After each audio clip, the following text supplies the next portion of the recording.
Thank you, Mr. Chair, and it's good to see both of you. Secretary Granholm, I always enjoy our opportunities to do events in Virginia together. We've had some good ones.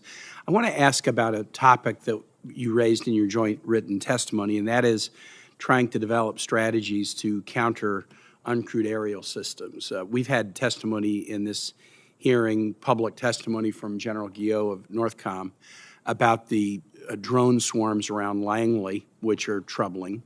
Those have been publicly reported and discussed in open session, but I noticed in your joint written testimony that you talked about NNSA trying to kind of up its game in developing counter UAS strategies. Can you talk to the committee a little bit about that? Absolutely. Thank you for that question. This has been an issue at some of our sites. We have identified the UASs near areas where that are sensitive. Here's what we have UAS detection systems deployed at all of our sites. They have some limited capability to counter those systems. We're updating the current systems, and we're evaluating a new system that has much more counter capability.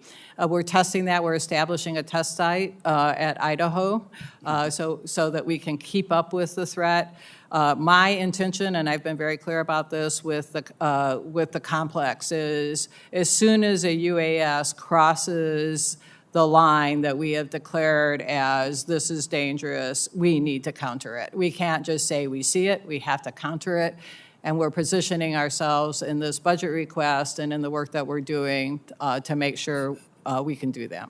Can I ask you, as we are trying to grapple with this threat, I've sometimes not been satisfied as I've asked questions about sort of who's in charge of this. I mean, on domestic soil, the FBI is involved and DHS is involved, but then DOD is involved. You have to work with, you know, the cities and towns and counties where facilities are located. Is the NNSA sort of at a table of stakeholders with others trying to figure this out from a whole of government standpoint?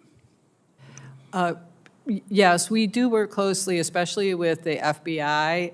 I will say that we benefit from having large remote sites. Yeah.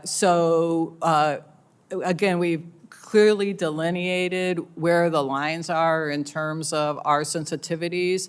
And so we are working towards policies that allow us to take action without needing to get we need that policy approved by everybody, but once we have the policy approved, we can take action without getting additional approvals. That's the end goal that we're looking for. Thank you. Switching gears, this committee and the Foreign Relations Committee have been pretty involved in putting into law the AUKUS framework, both Pillar 1 and Pillar 2. Talk to me about NNSA's involvement in working with the Australians on the Pillar 1, equipping them with the capacity to operate and maintain and eventually to construct nuclear subs. Well, we have two activities in NNSA on Pillar 1. There's the activities that we do in naval reactors, and there's the activities we do in nonproliferation. In the naval reactors program, we have Australian sailors now taking nuclear reactor training. That's for us, for our role, that's the most important thing, is to make sure that the Australian Navy has the capability and the complete thorough training that we enjoy in the U.S. to operate these boats effectively. On the nonproliferation side, our goal is to have this be a model program for nonproliferation. We have lots of work with the Australians to help them understand what that is, and to work with the IAEA to create systems to make sure that there could be absolutely no diversion. We're going to deliver sealed nuclear reactors that power these boats, but still we will need to make sure there's no material diversion, no potential for any material being stolen in any way. And we feel very confident that the Australians are taking this seriously and are working very closely with us. Excellent. Well, I don't want to exceed my time after having been warned by the chair that we're going to try to move quickly, but Secretary Granholm, I'm going to ask you a question for the record. Last year you talked about some initiatives the Department of Energy is doing to find talent at HBCUs and minority-serving institutions and partnership you're creating. meeting.